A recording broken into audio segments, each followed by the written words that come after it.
네, 바른미래당 최입입니다. 우선 헌재 재판관 후보자로 지명되신 거 축하드리고요. 예. 제가 인사청문회 준비하면서 답변 내용 중에 이런 부분이 있었어요. 자살을 하겠다고 불을 지른 피고인에게 자살이란 말을 10번 외치게 한 후 피고인이 자살이라고 말하지만 우리는 살자라고 들린다. 이렇게 말씀하시면서 죽어야 할 이유를 살아야 할 이유로 새롭게 고쳐 생각해 살아가라라고 이렇게 위로했다는 일화를 접하면서 매우 감동적이었습니다. 저 역시. 예. 또한 이제 봉사단체 등에 매년 꾸준히 기부 활동도 하시고 소수자와 사회적 약자에 대한 배려와 봉사정신 이런 것 그리고 청렴한 어떤 그런 재산 형성 이런 부분들에 대해서는 굉장히 높게 평가를 합니다. 그런 기초 아래 제가 좀 질문을 드리겠습니다. 앞서 존경하는 주광덕 의원님도 질의를 했던 내용이긴 한데요. 이념적 성향에 대한 부분에 대해서 좀 답변을 해주시긴 했는데 부족해서 제가 좀 더 여쭤보도록 하겠습니다. 지금 언론에서는 이번 후보자님을 포함해서 9명에 대한 헌재 재판관을 놓고 진보는 4명, 보수는 3명, 중도는 2명이다라고 표현을 하고 있습니다. 후보자님은 진보 성향이라고 평가를 하고 있고요. 이 부분에 대해서 어떻게 동의를 하십니까? 저는 동의하지 않습니다. 예. 그러니까 특별하게 어떤 이념적 성향에 대한 것을 누군가가 평가하는 것 자체는 되게 어려운 일이다라고 생각하시는 거죠? 아까 전에 답변에도 우리 사회는 진보 보수의 잣대가 네. 설정되어 있지 않습니다. 그렇다면은 진보 보수라는 그 개념 자체가 없다라는 건 아닌데 네. 다만 그 잣대가 사람마다 얘기하는 게 다르고 다 다르기 때문에 예, 제가 뭐라 말을 할 수가 없습니다. 함부로 그거에 대해서 예. 평가하기 어렵다라는 말씀으로 이해를 하겠습니다. 근데 아무튼 근데 사회적으로 그러니까 우리 후보자님은 그렇게 평가하시지만은 사회적으로는 또 평가를 합니다. 네. 예, 그렇게 평가를 하고 그렇다면은 어떤 개인적으로는 각자의 이념이나 정치적 성향을 가질 수밖에 없잖아요. 네. 예. 그게 법관으로서의 재판에 영향을 줍니까? 주어서는 안 된다고 생각합니다. 주어서는 안 되죠. 그러면은 우리가 이 헌재 재판관이나 저는 대법원도 마찬가지인데 일정 정도 항상 다양성을 추구한다라면서 이념적으로도 어떤 균형을 맞춰야 된다라고 하면서 진보 성향 셋, 보수 성향 셋, 중도 성향 셋, 이런 숫자적인 균형을 찾기도 하거든요. 네. 그런 것 자체가 그러면 의미가 없다라고 생각하시는 거예요? 저는 그게 큰 의미를 가지고 있지 않다고 생각합니다. 예. 알겠습니다. 헌법에서 말하는 법관의 양심과 독립이 뭐라고 생각하세요? 법관으로서 또는 헌법재판관으로서 기대되는 직업적 양심이라고 생각합니다. 직업적 양심. 네. 그러니까 개인의 신념과는 예, 거리가 있다고 생각합니다. 구분이 되는 거라는 말씀이신 거죠. 알겠습니다. 10년 전에 후보자님이 직접 쓰신 글에 사법의 다양성을 보장하는 해답은 독립에 있다라고 쓰셨던 글이 있던데 지금도 그거 기억하십니까? 예, 변함이 없습니다. 변함 없으시고요. 예. 아마 여러 의원님들이 이런 어떤 이념적인 평양성에 대한 우려를 하고 계세요. 네. 그거는 실제 여기 계시는 의원님들뿐만 아니라 사회도 마찬가지로 꼭 신문 기사로 나온 언론뿐만 아니라 똑같이 저는 여론으로도 그런 게 있다고 생각합니다.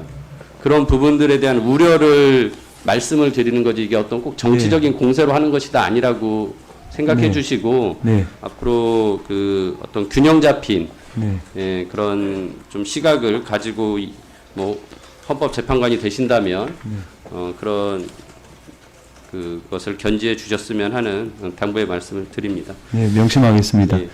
아까 존경하는 박 전 의원님께서 종교인 과세에 대해서 질문을 했는데 답변을 하시면서 종교인 과세에 대해서 종교 활동 보장이 반드시 필요하다는 말씀하셨는데 제가 조금 이렇게 이해가지 않는데 오히려 이 종교인 과세에 대한 문제는 조세 형평성에 대한 문제지 종교 활동에 대한 보장 여부와 문제는 좀 다른 것 같은데요. 예, 이론적으로는 그렇습니다만은 실제로 조세를 부과하게 되면 종교의 자유를 침해하는 경우가 생길 수가 있습니다. 그래서 그걸 좀 조화롭게 할 수 있는 방법이 뭘까 그런 의문에서 말씀드린 겁니다. 아무튼 저는 종교 활동 조세의 보장과 조세 형평성에 대한 문제에 대해서 좀 균형 있는 또 논의가 필요하다는 생각이 듭니다. 아무튼 뭐 그런 부분은 또 차후에 또 기회가 있을 거라고 생각하고 현재 재판 중에 있으니까 네, 그렇습니다. 예, 들어가시면 아마 그런 거를 같이 판단하지 않을까 싶습니다. 그 사법농단에 대해서 좀 여쭤드리겠는데요. 그 답변서에 이런 표현을 쓰셨어요. 최근 불거진 사법행정권 남용 사태 이렇게 표현을 하셨는데 이 사법농단 사태의 본질이 사법행정권 남용이라고 생각하십니까?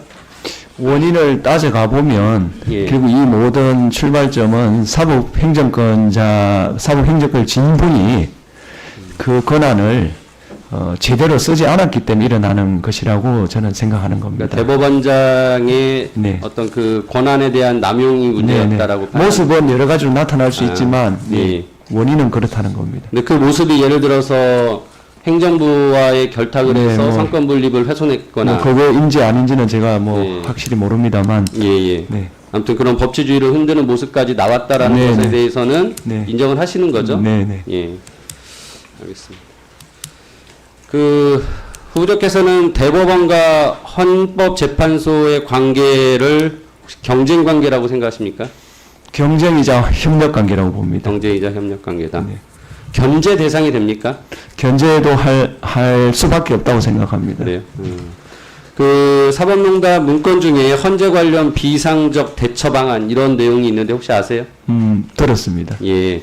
거기 보면은 고등법원에 있는 부장판사를 추천해서 급을 낮춰가지고 고등법원의 부장판사를 추천해 왔는데 이 급을 낮춰서 지방법원 부장판사로 추천하자 뭐 이런 내용이 있어요. 혹시 알고 계세요? 언론을 통해서 들은 것 같습니다. 이거는 그 헌재가 대법원과의 어떤 관계 설정에 있어서 지금 말씀하신 대로 경쟁 관계나 견제 역할을 필요한 관계라고 생각하셨는데 저는 이 헌재 위상과 역량에 대한 강화가 굉장히 필요하다는 생각을 합니다. 기존의 대법원에서 그런 부분에 대해서 약화시키려는 어떤 사법농단의 그런 문제가 있었고 혹시 들어가시면 헌재 위상과 역량 강화를 위해서 할 수 있는 게 뭐가 있다고 생각하십니까? 지금 제가 생각할 때는 헌법이 일상생활에 피부로 와닿아야 된다고 생각합니다. 그러니까 어떤 사람이 분쟁을 겪었을 때 이걸 헌법에서 근거를 찾는 문화가 되어야 된다. 저는 그렇게 생각합니다. 자, 그러면 지금부터 잠시만 주목해 주시기 바랍니다. 제가 구독자분들을 위해서 선물 하나를 준비했는데요. 제가 항상 여러분들께 드리는 말씀이 있습니다. 뉴스만 평소에 잘 챙겨보셔도 돈이 되고 돈을 벌 수 있다라고 말씀을 드렸는데요. 여러분들은 여기 보시는 삼성전자 뉴스를 보고 어떤 생각이 드세요? 아니면 정치인들의 뉴스, 날씨 뉴스를 보고는 어떤 생각이 드시나요? 그냥 뉴스만 보고 끝내는지 아니면 이 뉴스를 어떻게 이용할 수 있는지 이 부분을 고민하고 계시는지를 되물어보고 싶습니다. 그 이유가 뭐냐 하면 제가 지난번에 여러분들께 뭐라고 말씀을 드렸었죠? 지금은 반도체 섹터를 눈여겨보셔야 한다고 말씀드렸습니다. 그리고 나서 이런 썸네일들 뉴스를 통해서 많이 보셨을 겁니다. 반도체 내용이 이슈가 됐을 때 부자들은 어떻게 생각한다? 반도체 관련주들은 뭐가 있는지, 어떤 종목이 가장 좋은지, 어디에 투자해야 돈이 몰리는지 자연스럽게 생각한다고 제가 말씀을 드렸죠. 그 이유가 뭐냐 하면 부자들이 봤을 때는 이슈가 곧 돈으로 이어지고 그 이슈가 나에게 돈을 벌어준다는 경험적 확신이 있기 때문에 부자들은 항상 이런 사회적 이슈를 관심있게 챙겨본다고 제가 말씀을 드렸습니다. 이번에도 마찬가지인데요. 제가 지난번에 시청자분들과 함께하는 주식으로 수익 내기 이벤트를 진행했었죠. 당연히 100% 무료로 진행을 했었고요. 여기 보시면 아시겠지만 제가 지난번에도 구독이라고 보내주신 모든 시청자분들께 반도체 관련주 중에 가장 크게 급등할 딱 한 종목, 많은 종목도 아니라 한미반도체 한 종목을 여러분들께 추천드렸어요. 그러면서 여기 나와 있는 대로 정확히 얼마에 매수해야 하는지 그리고 수익률이 어느 정도 나왔을 때 팔아야 하는지를 이런 부분들까지 여러분들에게 정확히 알려드렸었는데 지금 실제로 어떻게 되었다? 오른쪽을 보시면 아시겠지만 제가 지난번 문자 발송으로 이 한미 반도체를 소개해드리고 나서 실제로 이렇게 5배 이상 어마무시한 상승이 나왔습니다. 100만 원만 투자를 했어도 무려 500만 원이 넘는 수익금이 생긴 거죠. 그래서 당시에도 굉장히 많은 분들이 제가 드린 이 한미 반도체로 수익을 내실 수가 있으셨을 텐데요. 다시 한번 축하드린다고 말씀을 드리겠고 이번에도 마찬가지입니다. 앞으로도 2024년, 2025년 계속해서 기대해볼 섹터는 AI입니다. 그 중에서도 AI 반도체는 그 누구도 부정할 수 없는 미래 성장 산업입니다. 그러면 우리가 어떻게 생각해 볼 수 있을까요? AI 반도체 종목 중에 앞으로 크게 대장 역할을 하면서 10배 이상 급등할 수 있는 템베고 종목을 지금부터 열심히 추적해야 한다는 겁니다. 큰 돈을 투자하지 않더라도 월급의 일부분 아주 소액이라도 이 종목을 모아가야 수백 %의 수익률을 손에 쥘 수 있는 것이죠.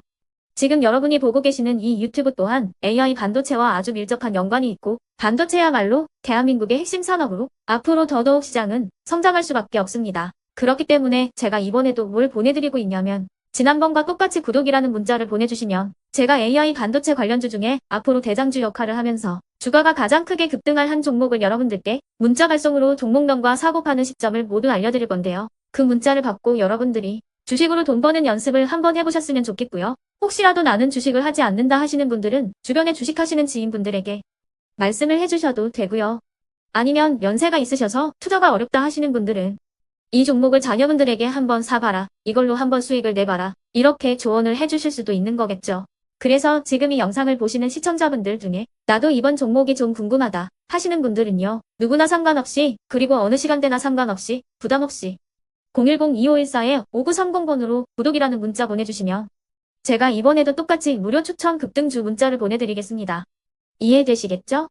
제 번호 010-2514-5930번으로 구독이라는 문자 보내주시면 여러분들이 직접 이슈를 통해서 돈 버는 연습을 해보실 수가 있는 거고 제가 돈을 받는 것도 아니고 투자를 대신해 드리는 것도 아니기 때문에 부담 없이 신청해 주시면 되는 겁니다.